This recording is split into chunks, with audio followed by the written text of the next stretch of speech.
Hello दोस्तों, मैं विकास दिवाकर स्वागत करता हूं आपका अपने यूट्यूब चैनल बीटी क्लासेस 7 में। दोस्तों, आज की क्लास का टॉपिक है हमारा हाइगेंस की द्वितीयक तरंगिकाओं के सिद्धांत द्वारा परावर्तन की व्याख्या, है ना। ये निकालना है। कौन से चैप्टर की बात कर रहे हैं हम? अध्याय 6 की बात कर रहे हैं और यहाँ पर बात कर रहे हैं हम भौतिकी की। भौतिकी भाग 2, चैप्टर चैप्टर 6, प्रकाश का तरंग सिद्धांत। वेरी इंपॉर्टेंट है ये, और ये कई बार पूछा गया है और इस बार भी आने के चांस है, तो कई बार आ चुका है ना।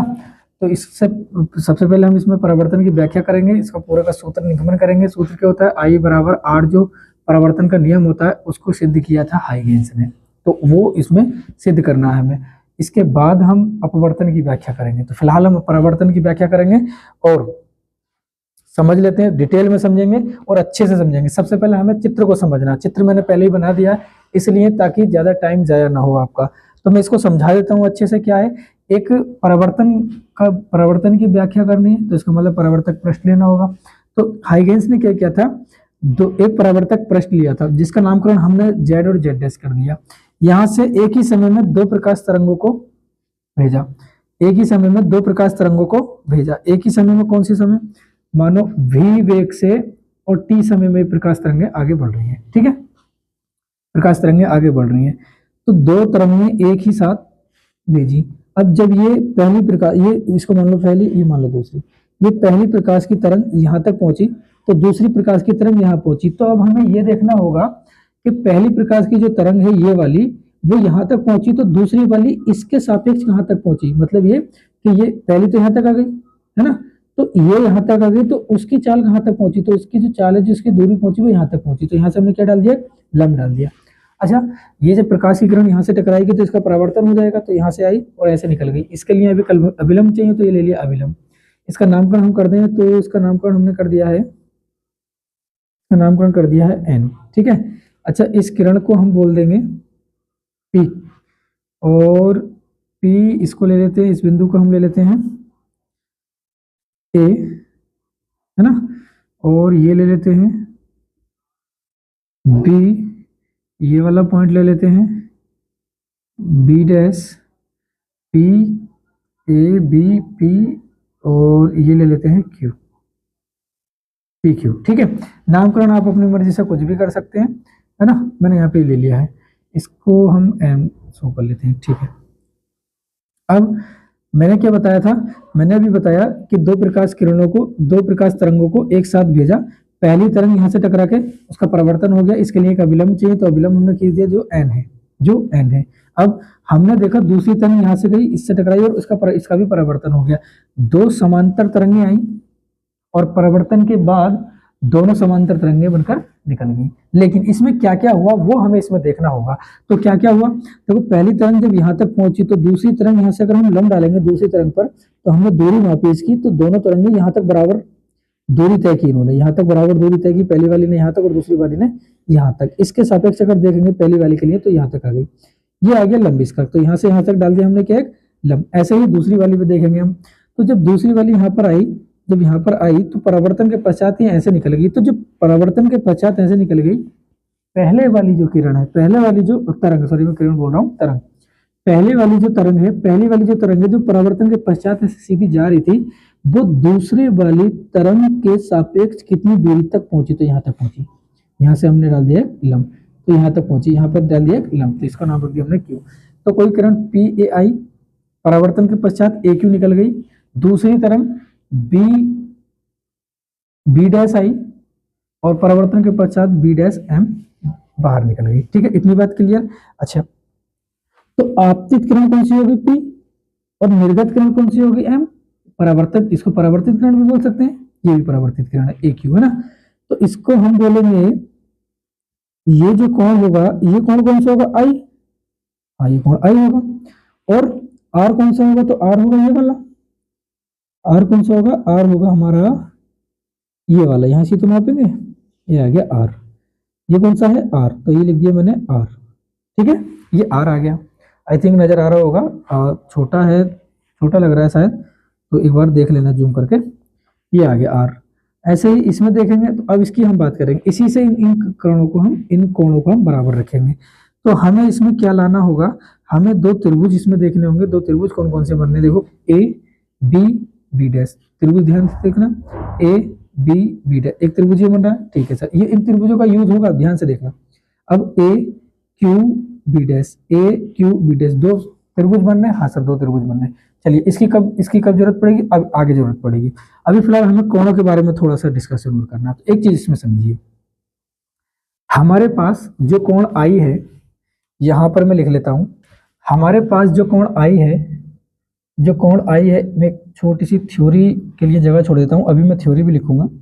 हमारे पास जो कोण आई है उसको हम पी ए एन बोल सकते हैं, बोल सकते हैं, हाँ सर बोल सकते हैं।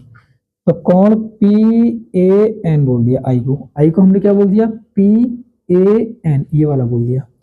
एक चीज और ध्यान देनी है, क्या ये हमें ध्यान देना है कि ये जो हमने ए बी लंब डाला है दूसरी वाली तरंग पर, ए बी जो लंब डाला है दूसरी वाली तरंग पर, ये जो आपतित किरण आ रही है, जो आपतित तरंग हमारी आ रही है, आने वाली जो आ रही है, ये इसके लंबवत है, ये वाली इसके लंबवत है, ये वाली इसके लंबवत है। इसका मतलब क्या है, 90 डिग्री पर। इसका मतलब क्या है, 90 डिग्री पर। तो एक चीज हमें समझ में आ गई क्या, कि ये दोनों लंबवत हैं, ये दोनों लंबवत हैं।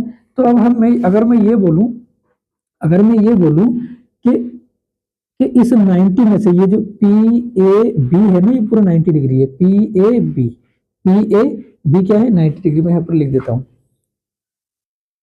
कोण पी ए बी क्या है, 90 डिग्री है, लंबवत है। लंबवत बोले तो समकोण, ठीक है। तो पी ए बी क्या है, 90 डिग्री। अब 90 डिग्री इतना है, अगर मैं इस वाले कोण को माइनस कर दूं 90 में से, ध्यान से देखना, अगर मैं इस वाले कोण को 90 डिग्री में से, इस पूरे में से 90 डिग्री में से इतना माइनस कर दूं तो मुझे आई मिल जाएगा। तो मुझे अब समझ में आ गया क्या, कि आई को मैं 90 माइनस ये कोण लिख सकता हूं, और इस कोण का नाम क्या रखूंगा मैं, एन ए बी, ये तो है कोण एन ए बी। तो मुझे इतनी बात समझ में आ गई क्या, कि अगर जहां पर आई होगा उसको निकालने के लिए मैं 90 माइनस एन ए भी रख सकता हूँ, जी बिल्कुल रख सकता हूँ। तो यहाँ पर मैं रखता हूँ, तो क्या करेंगे, पी ए एन को हम क्या लिख सकते हैं, पी ए एन को यानी कि इस आई को हम क्या लिख सकते हैं, 90 माइनस एन ए बी। इतनी बात समझ में आई, 90 माइनस एन ए बी, ये वाला कोण हमने माइनस कर दिया, ये वाला कोण हमने माइनस कर दिया। थोड़ा सा मैं बड़ा करके लिख लेता हूँ, आई थिंक आपको देखने में थोड़ी सी प्रॉब्लम हो रही होगी, एन ए बी, ठीक है, कोण 90 माइनस एन ए बी। अब एक चीज ध्यान रखनी है, इतनी बात क्लियर हो गई, मैं फिर से समझा देता हूं। देखो फिर से देखनी है, ये कोण आई है ना, और जो हमने लंब डाला है दूसरी किरण पर, ए बी जो लंब है, वो जो ये वाली किरण है और ये वाली जो किरण है, अब ये तरंग, मैं बार बार किरण बोल रहा हूँ, तरंग समझ लेना, ये जो तरंग है दोनों, ये एक दूसरे के लंबवत है, और ये एक दूसरे के लंबवत है, इसका मतलब 90 डिग्री पर है और 90 डिग्री पर है। तो अगर मैं 90 में से ये वाला कोण घटा दूं तो मुझे ये मिल जाएगा, और ये कोण क्या है, आई, और इसी का नाम क्या है, पी ए एन। तो मुझे इतनी बात समझ में आई क्या, कि मैंने 90 में से अगर ये वाला घटा दिया तो मैं इसके बराबर में लिख सकता हूँ, हाँ यही तो लिखना। तो मैंने ये लिखा है, क्या लिखा है, 90 माइनस एन ए बी, आई आ जाएगा। तो आई की जगह पर लिख दिया, और आई क्या है, पी ए एन। तो पी ए एन की जगह पर मैंने 90 में से आर को, आर नहीं 90 में से इतना घटा दिया तो आई मिल जाएगा। बात क्लियर, जी सर बिल्कुल क्लियर, ठीक है। अब हम बात करेंगे थोड़ी सी और, क्या, एक बात बताओ भैया, ये हमने एक छोटा सा चित्र अलग बना लिया, इसी का भाग ये है, इसमें लंब एन, ठीक है, और यहां से ही नीचे नहीं जा रहा, यहां से ही हमारी एक किरण ऐसे जा रही है और एक किरण ऐसे जा रही है, ये तो जा रही है ऐसे। देखो मैं इसको नीला है तो नीले से ही कर देता हूं, है ना। ये वाला कोण हमारे पास, ध्यान से देखना, ये वाला कोण हमारे पास आर है पूरा, ये वाला कोण हमारे पास आर है। हमारे पास ये है ए, ये है बी, ये है बी, ये जो ये अच्छा इसका नाम क्या है, बी डैश, इसको ले लो। ये जो लंब है, ये जो लंब है, ये लंब इसी पर ही तो है, इसी पर ही तो लंब है, ये 90 डिग्री तो है। तो हमने क्या देखा, अगर मैं 90 में से, सुनते रहना, अगर मैं 90 में से 90 में से 90 में से 90 में से ये वाला घटा दूं, ये वाला घटा दूं, ये वाला घटा दूं, तो मुझे मिल जाएगा, मुझे ये मिल जाएगा, ये इतना मिल जाएगा पूरा, ये इतना पूरा मिल जाएगा। नहीं समझ में, नहीं आया समझ, फिर से देखो, फिर से देखो, फिर से देखो, ठीक है।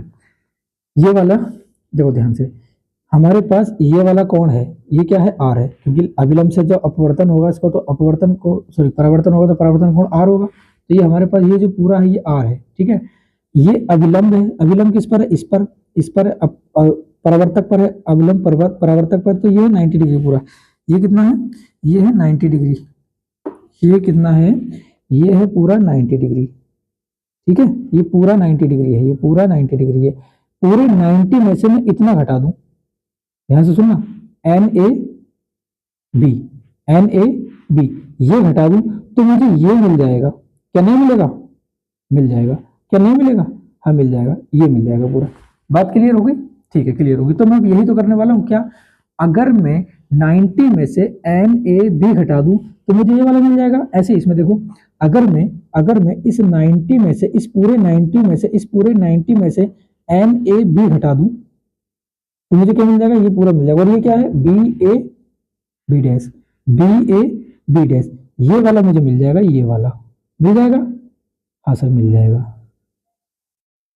ठीक है ओके।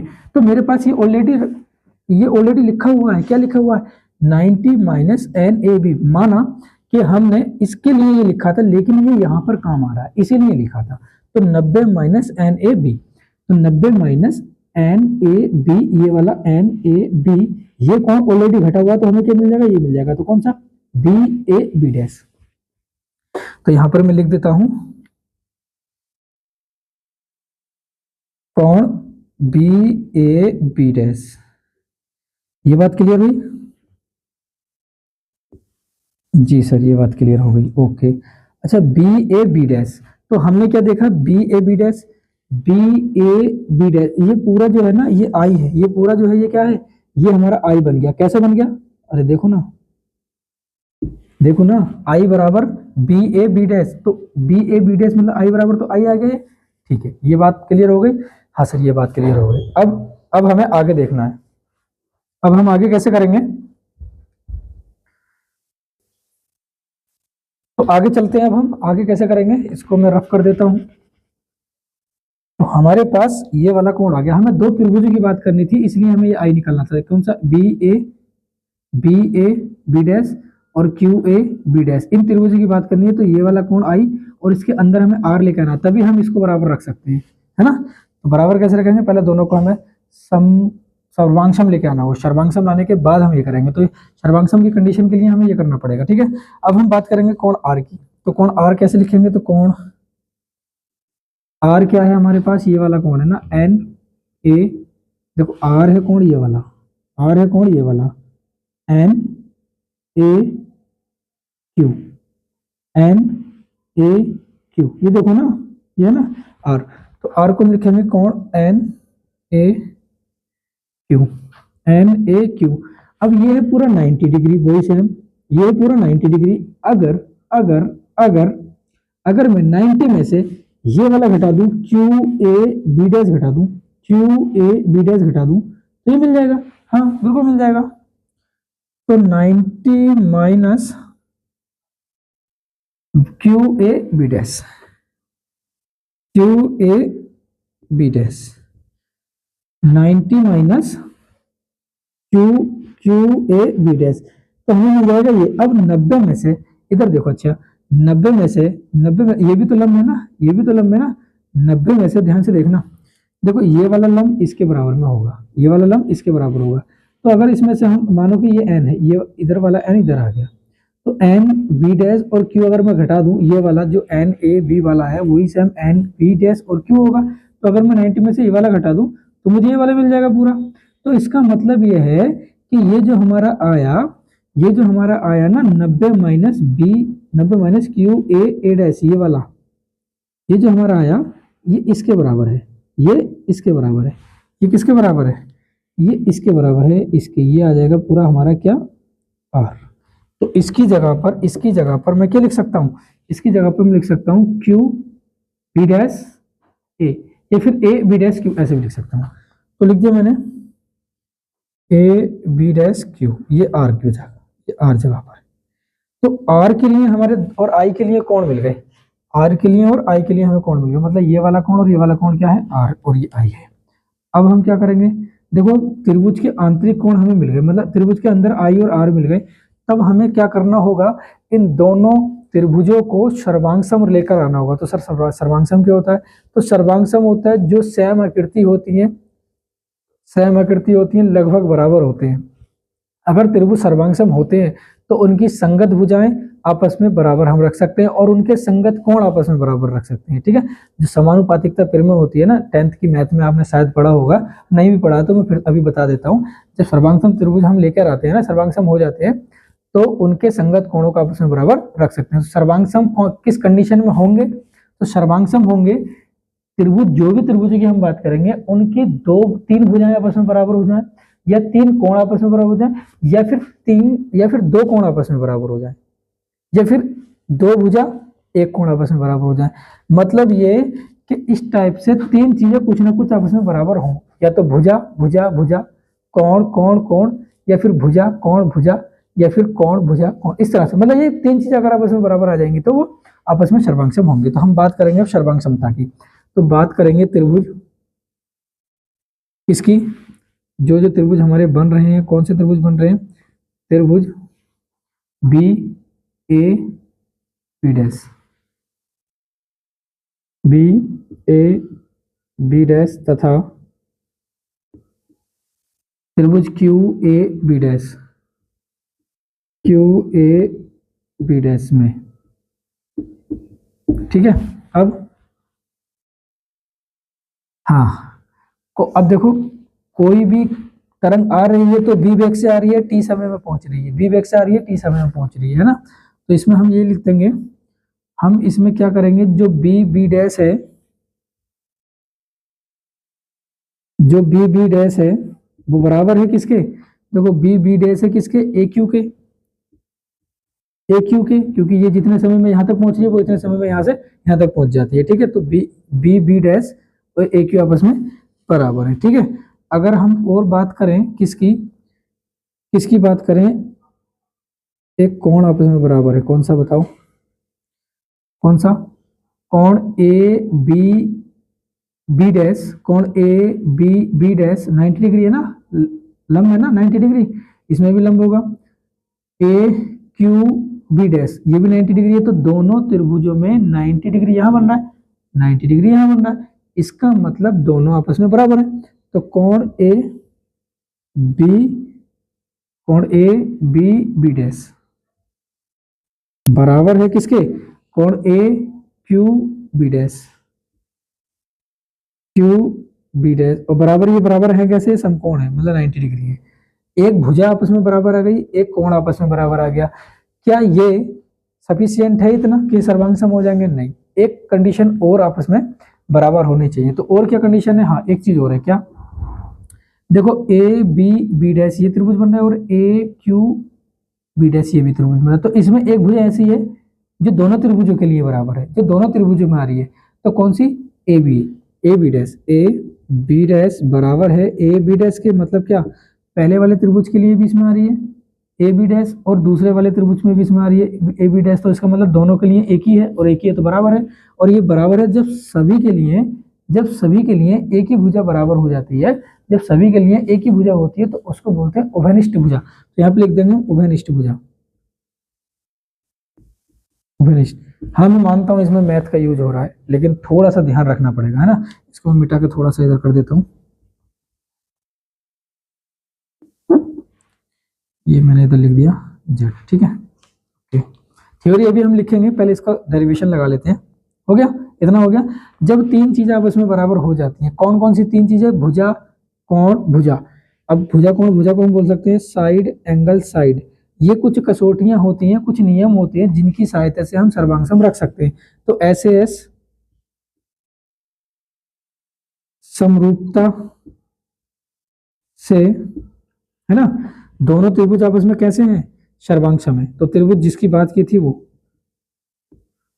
ऐसे है समरूपता से, है ना, कैसे हैं, सर्वांगसम। सर्वांगसम का चिन्ह होता है ये, बराबर के ऊपर ये चिन्ह लगा दो, ये हो गया, ये आ गए समरूप, सॉरी सर्वांगसम। और जब सर्वांगसम होते हैं, जब सर्वांगसम होते हैं तो उनके संगत कोणों का हम आपस में बराबर रख सकते हैं, कोई सा भी कोण किसी के बराबर भी रख सकते हैं। जैसे कि ये कोण इसके संगत है और ये वाला कोण इसके संगत है, तो ये इसके संगत है, तो इसका मतलब अतः, अतः अब हम यहाँ पे लिख सकते हैं डायरेक्ट क्या, कोण आई बराबर है कोण आर के, और यही यही परावर्तन की व्याख्या है, परावर्तन की व्याख्या है।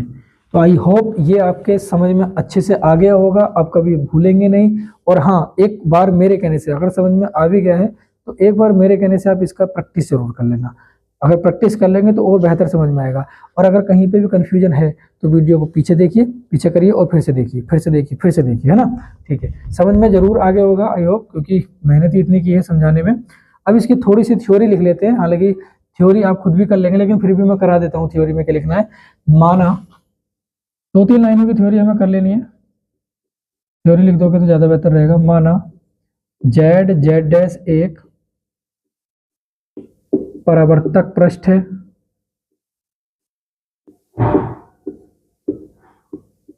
जेड जेड डैश एक परावर्तक पृष्ठ है ना। इसको मिटा देता हूं, ये हो गया। अब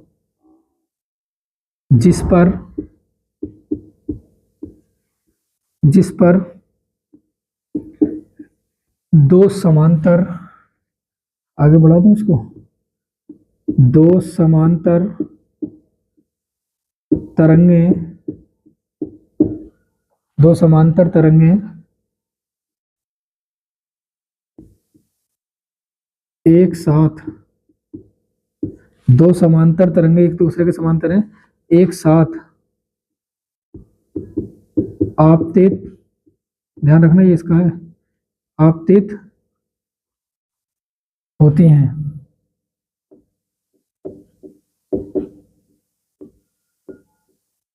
परावर्तन के पश्चात